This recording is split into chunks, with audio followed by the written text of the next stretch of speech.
Jadi ketemu lagi dengan aku di channel Gimana Ya. Seperti biasa, karena aku tagnya malam, berarti nanti ini adalah episode under horror. Jadi tidak ada cerita yang lebih asik daripada under horror. Di under horror kali ini aku akan bercerita ya. Dan cerita ini datang dari temanku ya, temanku sendiri, perempuan, dia perempuan. Panggil saja namanya Ida ya. Jadi si Ida ini ya, si Ida ini itu dia memang dari kecil itu sudah diberi yang namanya gift ya, gift oleh Yang Maha Kuasa, atau yang orang-orang biasa disebut dengan indra keenam gitu, atau juga orang kebanyakan ngomong indigo gitu ya. Suatu hari nih si Ida ini itu, karena dia kan masih ikut orang tuanya ya. Dia masih ikut orang tuanya. Nah, orang tuanya ini itu tuh dari dulu biasa berpindah-pindah kontrakan ya. Artinya apa? Si Ida ini berarti kan pindah dari kontrakan satu ke kontrakan yang lain gitu. Itu dari dulu sudah biasa dilakukan, karena dia masih ikut orang tuanya seperti itu, masih ikut bapak dan ibunya seperti itu kan. Jadi mereka itu suka pindah-pindah ya, pindah dari kontrakan satu ke kontrakan yang lain gitu. Ketika keluarga Ida ini tuh pindah di salah satu kontrakan atau rumah gitu ya, rumah, menurut pengalaman dari ceritanya Ida itu rumah itu tuh sangat sangat bisa dibilang ada sesuatu yang tidak beres dari segi mistis ya, dari segi gaib gitu. Suatu ketika Ida ini ditampakkan atau dilihatkan sosok-sosok yang ada di kontrakan tersebut. Salah satu ceritanya atau salah satu peristiwanya adalah seperti ini. Ketika si Ida ini itu buang air ya di kamar mandi, si Ida ini itu buang air besar ya di kamar mandi gitu. Nah, ketika dia berada di kamar mandi itu, menurut dari ceritanya itu ada seperti yang melempar batu kerikil. Terus ada juga yang seperti meludahi dirinya gitu.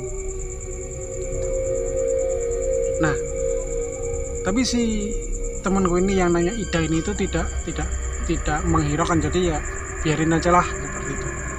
Dan ketika si Ida ini selesai buang air besar, selesai dari kamar mandi, karena itu kan katanya kamar mandinya itu kan melewati lorong yang cukup ya panjang itu untuk dari kamarnya ke toilet atau ke kamar mandi. Dia melihat sosok yang cukup aneh gitu ya, dan bisa dibilang ini sosok yang tidak ya apa ya, tidak wajar gitu. Jadi aneh, tidak wajar, tidak kayak semestinya manusia normal gitu.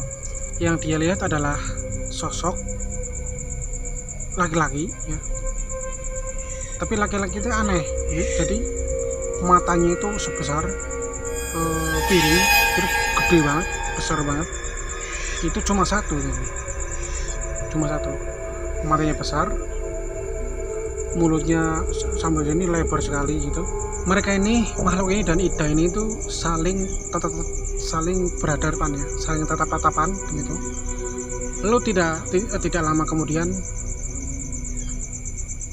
si makhluk ini itu tuh langsung menghilang gitu. Jadi berhadapan, terus makhluk ini membalik terus menghilang seperti itu. Ida memang sudah terbiasa dari kecil bisa melihat hal seperti itu ya. Jadi menurut dia itu biasa-biasa aja gitu ya. Dari kamar mandi, dari WC itu ya, ketika selesai melihat si Ida ini langsung ya cuek langsung ke kamarnya gitu. Ibaratnya seperti tidak pernah kejadian apa-apa, dan seperti tidak pernah melihat apa-apa gitu. Singkat cerita, si Ida ini kan punya adik ya. Selang seminggu kemudian adiknya Ida ini jatuh sakit gitu. Akhirnya orang tuanya itu membawa adiknya ke rumah sakit. Ketika keluarganya membawa adiknya si Ida ini ke rumah sakit, awalnya itu tidak ada masalah ya, tidak ada suatu hal yang aneh, normal aja gitu. Ketika malam hari tiba ya, yang menjaga si adiknya Ida ini Ida sendiri gitu. Tapi menurutku mungkin ada dari orang tuanya ya, mungkin bapaknya atau ibunya gitu. Tapi menurut keterangan si Ida, dia menjaga dirinya sendirian gitu. Karena keadaan sudah tengah malam sekali ya. Dan ketika si Ida ini sedang menjaga si adiknya gitu, tiba-tiba si Ida ini mendengar seperti seakan-akan ada orang mengetok pintu gitu, pintu masuk rumah sakit, pintu ruangannya seperti ya.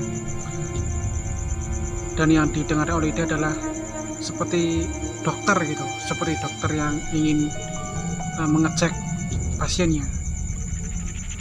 Dan dokter itu mengatakan permisi seperti itu.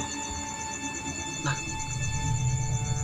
dalam sekejap si Ida langsung terbangun lalu menjawab salamnya, silahkan, seperti itu kan. Nah, ketika si Ida membuka pintu ruangannya, ruang masuk ke dalam ruangan itu malah tidak ada siapa-siapa di situ. Lalu Ida pun bingung gitu. Lalu tadi siapa yang mengetok pintu, lalu yang mengatakan permisi seperti itu? Ida pun langsung kaget ya. Kaget karena yang dia lihat tidak ada siapa-siapa, kosong. Lalu Ida menutup pintu, dan pagi harinya keluarga dari pasien-pasien yang lain itu sangat geger ya. Karena apa? Salah satu dari keluarga pasien yang menunggu di situ itu, salah satunya itu semalam itu melihat seperti pocong itu berjalan menuju ke toilet seperti itu. Nah, Ida langsung teringat dengan kejadian yang semalam. Apakah mungkin yang semalam yang mengatakan permisi seperti itu adalah pocong? Ida pun sempat bingung apakah iya atau tidak seperti itu. Dan sejak itulah kabar-kabar bahwa rumah sakit tersebut itu memang angker gitu. Oke, dan itulah sepenggal cerita ya, sedikit cerita dari temanku yang bernama Ida gitu. Dan seperti biasa untuk kalian, silakan boleh subscribe, like, comment, share juga boleh ya, silakan. Dan tetap terus pantengin channel Gimana Ya di episode Andal Horor ya. Dan untuk kalian yang mempunyai cerita-cerita tentang horor, kalian bisa komen, bisa ceritakan di komentar juga bisa, silakan. Nanti akan aku angkat ke episode Andal Horor di chapter yang ketiga ini. Dan ini adalah sebuah cerita aja. Kalian bisa percaya, bisa tidak, boleh percaya, boleh tidak ya. Tetap terus pantengin channel Gimana Ya dan di episode Andal Horor. Karena apa? Karena tidak ada cerita yang lebih asik daripada Andal Horor. Dan thank you.